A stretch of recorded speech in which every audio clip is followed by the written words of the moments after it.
Olá, RHs! Eu sou Nara, vim aqui falar de recursos humanos, gestão de pessoas, na prática e também na estratégia. Bom, hoje a gente vai falar um pouquinho sobre o segredo do que faz um bom RH.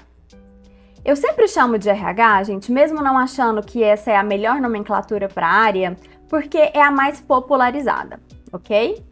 Bom, um bom RH, ele em primeira ordem, ele garante que tenha competências disponíveis na organização que favoreçam o atingimento dos objetivos estratégicos da empresa.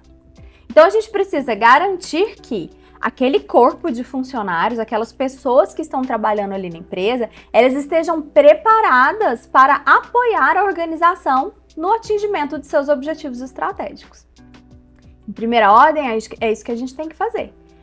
E se não tiver, eu preciso contratar pessoas que tenham essas competências e desenvolver essas competências nas pessoas que estão lá dentro. Bom, além disso, a gente precisa garantir uma cultura que favoreça a estratégia. A gente precisa também garantir uma comunicação fluida, transparente, que destrave as burocracias. E para fazer isso tudo, tem uma gama de processos que nos apoia. Porém, o que eu percebo? As pessoas estão muito travadas, querendo um RH da prática. E a gente se coloca numa caixinha tão pequena de prática que a gente esquece que aquele processo ali da prática, ele precisa refletir em uma atividade, em uma competência, em um objetivo estratégico. Então, o tempo todo que a gente faz na prática tem que conversar com a nossa estratégia. A gente não pode perder isso, porque muitas vezes eu vejo pessoas simplesmente fazendo processos, colocando coisas em prática, mas que nem sempre atendem à estratégia. Tá bom, Nara, mas quais são as ações práticas de uma RH que podem favorecer o atingimento dos objetivos estratégicos de uma empresa?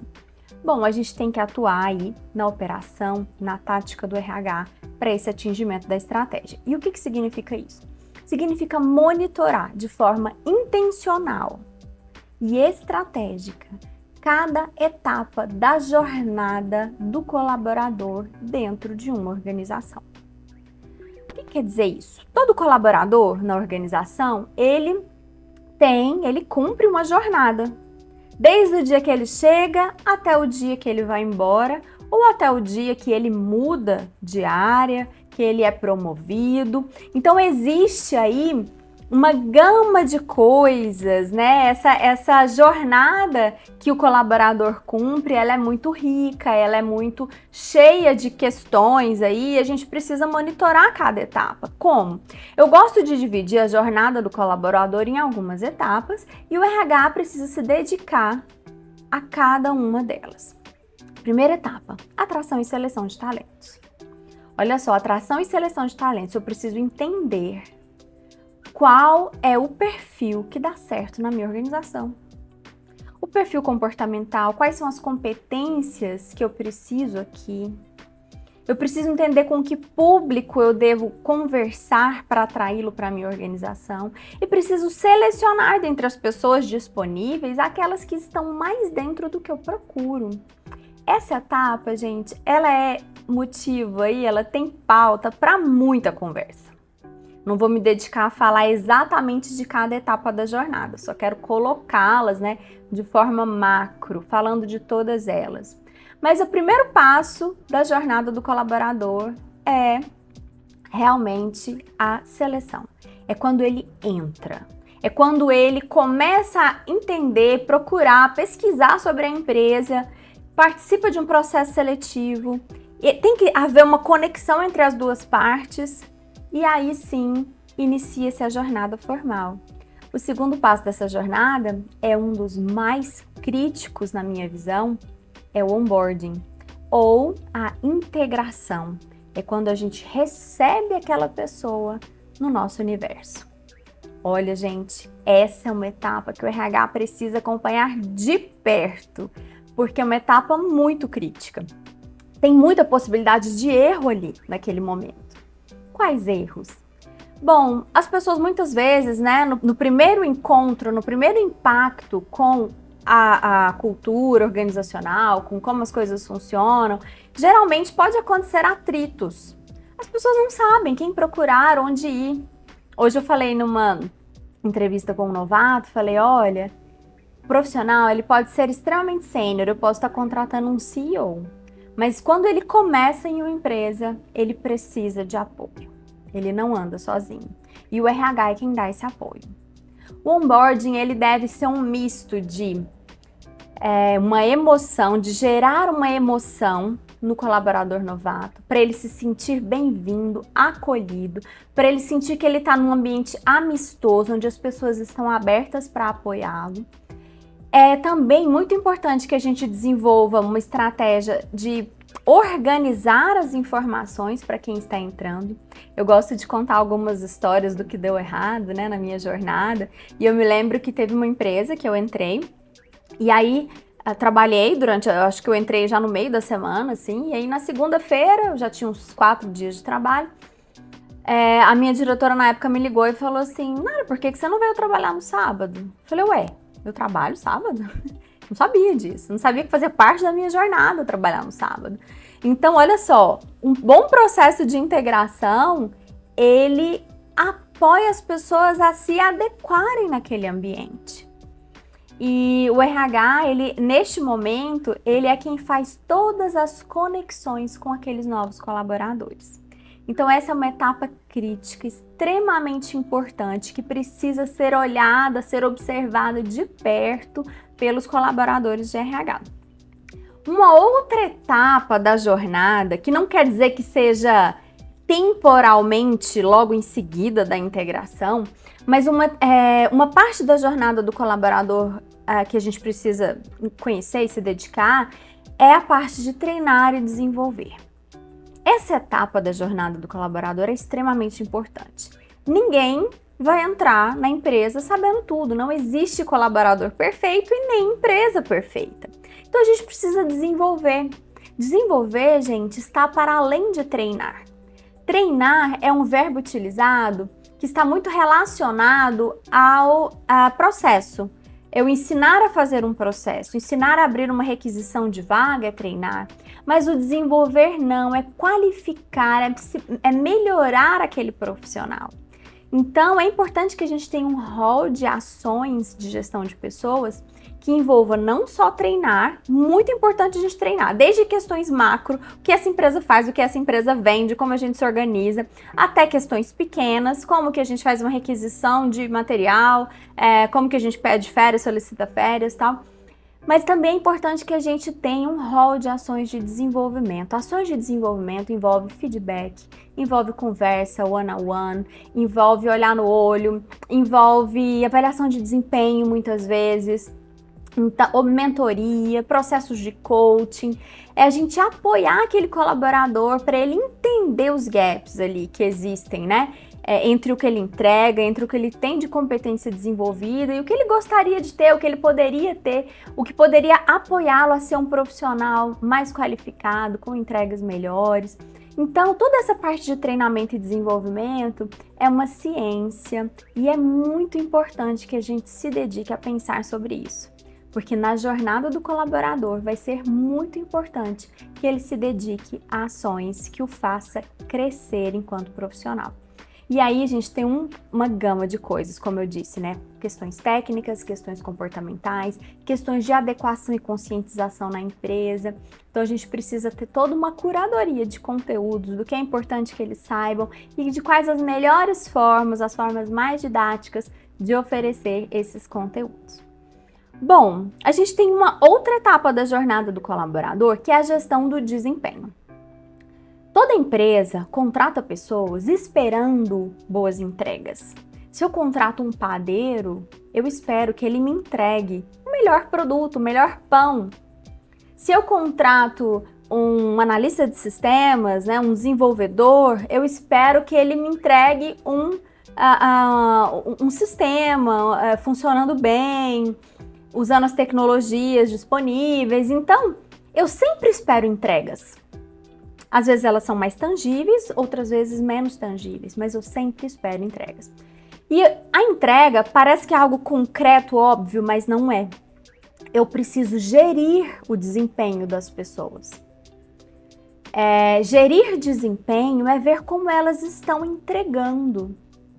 Eu preciso apoiá-las, inclusive, para enxergar se o que elas estão entregando está satisfatório ou não. Tem pessoas que têm um nível de consciência baixo, acham que estão fazendo um trabalho muito legal e às vezes eu não estou avaliando ela de uma forma boa. Muitas vezes eu acho que ela pode entregar muito mais. Então, gerir o desempenho é uma parte muito importante do trabalho do RH. Primeiro, para ser claro com aquela pessoa que entrou na empresa. Olha, cara, pra gente o bom não é o X que você está entregando, é o X mais Y. Vamos alinhar essa expectativa? Muitas vezes o gestor pode fazer isso, mas ele talvez não tenha o melhor tom, não tenha o melhor processo para fazer isso e a gente precisa acompanhá-lo e apoiá-lo. Bom, além da gestão de entregas, né, da gestão de performance, de desempenho, cada um chama de uma coisa, inclusive vou aproveitar aqui para dizer que performance é desempenho, tá? Na língua inglesa. Então, alguns usam gestão de performance, gestão de desempenho, e a gente pode fazer isso no RH, inclusive utilizando a avaliação de desempenho. Eu não gosto de fazer isso só na avaliação de desempenho, porque parece que eu preciso demorar um ano todo para mostrar para a pessoa como ela está indo. E existem inúmeras formas de fazer avaliação de desempenho, isso também é tema para um outro vídeo, mas quero dizer que é uma parte muito importante da jornada do colaborador. Outro passo, outra etapa importante nessa jornada é a gestão do engajamento. O que é gerir o engajamento? Muitas vezes os profissionais eles têm toda a capacidade técnica de entregar o que foi contratado. Porém, em alguns momentos ele está mais ou menos engajado. E a gente precisa saber o que está se passando. O que está se passando não só com ele, mas na própria organização. Então a gente precisa monitorar o clima da empresa. Eu adoro passar questionário para funcionário, porque é só ouvindo eles que a gente vai entender. E às vezes só o questionário também não resolve, a gente precisa fazer algumas conversas, alguns grupos focais, algumas entrevistas, monitorar o clima. O clima, gente, quando você vai pensar em clima, né? O clima está ensolarado, está nublado. Clima é a percepção do colaborador sobre aquele ambiente. Como está o clima na empresa? Geralmente, nas pesquisas de clima, a gente avalia os relacionamentos, a gestão. Então, é muito importante que a gente ouça e monitore, que a gente ouça os colaboradores e monitore esse clima, para que a gente possa fazer mudanças que sejam importantes para a melhora no engajamento. A gente precisa também monitorar a saúde dos colaboradores. Tem algumas empresas que o grau de risco é maior, que a tarefa é mais repetitiva, o risco de doença é mais alto, então a gente precisa monitorar muito de perto para entender como está cada um dos colaboradores, como é que eles estão, não só em relação a humor, emoções, mas também na percepção deles sobre o momento de carreira, sobre como eles estão, sobre os vínculos dele com a empresa, né? Como é que está o comprometimento dele?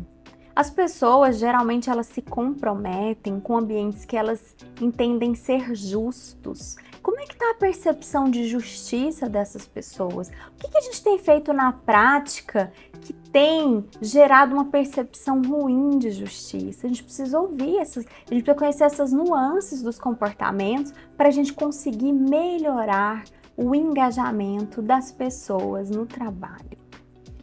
Bom, a gente precisa então, como eu anotei aqui, saber o que faz as pessoas quererem estar na empresa e o que faz elas quererem sair para a gente poder corrigir. Outro passo muito importante na jornada do colaborador é pensar no sistema de remuneração e benefícios. Eu vejo muita gente dizendo, mas o que o RH tem a ver com isso? O RH tem tudo a ver com isso. O RH que vai entender, né, o quanto os salários estão consistentes com o mercado e consistentes com a estrutura interna de salários. É o RH que vai entender se os cargos mais complexos realmente estão ganhando mais do que os mais simples. Às vezes o nome não quer dizer nada. Eu já vi várias vezes em empresa, gerente de relacionamento, aí você vai ver, é um atendente de saque. Ele pode estar ganhando a mesma coisa que um gerente de financeiro? Não. Então a gente não é só um nome, gente, tem toda uma ciência em entender a complexidade do cargo, a pontuação do cargo, ter os nomes mais adequados, ter os salários, né, que o mercado pratica, o nosso mercado regional, o mercado naquela linha, né, da própria empresa, que cada tipo de negócio tem uma adequação salarial específica e também pacotes de benefícios. Se eu estou atuando numa região e aí eu vou para outra, o que são os benefícios mais comuns naquela região? O que tem a ver com o meu colaborador? Muitas vezes eu ofereço benefícios que não tem nada a ver com o perfil da galera que está comigo. Então o RH precisa olhar isso. Eu estou atendendo as necessidades do meu pessoal? Bom, além disso, gente, uma outra etapa importante da jornada do colaborador é a comunicação interna e o endomarketing. Esse aqui, gente, é o nosso dia a dia. A gente precisa comunicar com o pessoal o tempo todo.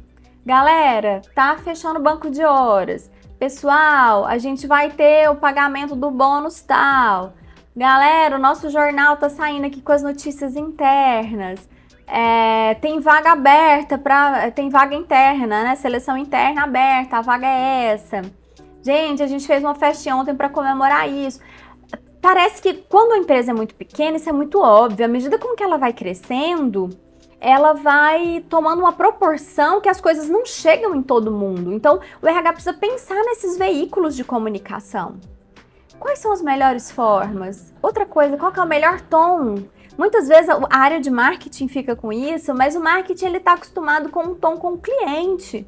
É o melhor tom para o meu profissional, para o meu colaborador interno, para gerar o vínculo que eu quero gerar?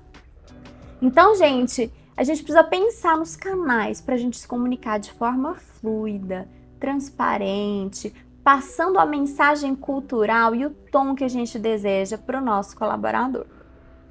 Bom, e por fim, uma outra etapa que eu coloquei aqui é a preparação para progressão na carreira, para a aposentadoria ou para o desligamento. Esses são os desdobramentos da jornada. Pode ser que tenha pessoas que fiquem na organização até se aposentar. E o que ela vai fazer depois? A gente precisa apoiá-los a pensar nisso. São pessoas que trabalharam ali 20, 30, 40 anos na empresa. A gente precisa apoiá-los a pensar nesse novo momento da vida. Uma outra coisa, vai progredir na carreira, vai para uma outra vaga, vai para uma vaga de gestão ou vai para uma outra área, a gente precisa dar esse apoio. Porque é um novo momento na vida do colaborador. Então a gente precisa garantir que ele seja bem-sucedido. Ou até para o desligamento, gente. Há pouco tempo eu li um artigo que eu gostei muito que dizia isso, que o RH estava muito bom em dar as boas-vindas, mas ele não sabia falar adeus.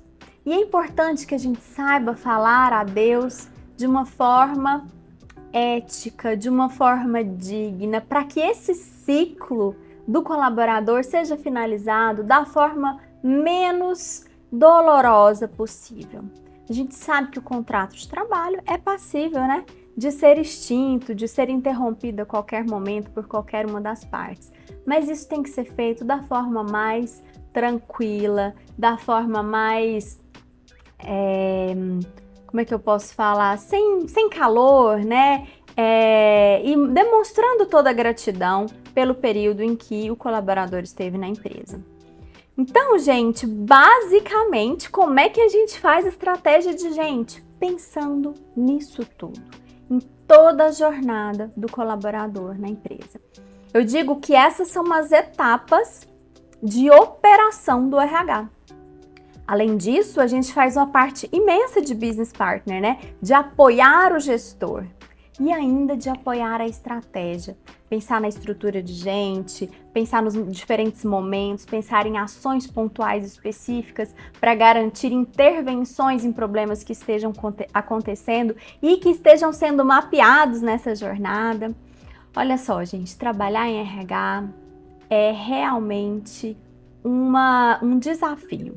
A gente precisa entender de estratégia, entender de gente, principalmente, e fazer acontecer na prática tudo aquilo que a gente entende de boas práticas para se atingir a estratégia de gente, a estratégia dos colaboradores. Então, gente, essas são as etapas da jornada. A gente atua em tudo isso. Um bom RH atua em todas essas frentes, garantindo que a gente tenha competências desenvolvidas na organização para que ela possa atingir os seus objetivos estratégicos. Espero que vocês tenham gostado e aprendido com essa conversa. Um grande abraço!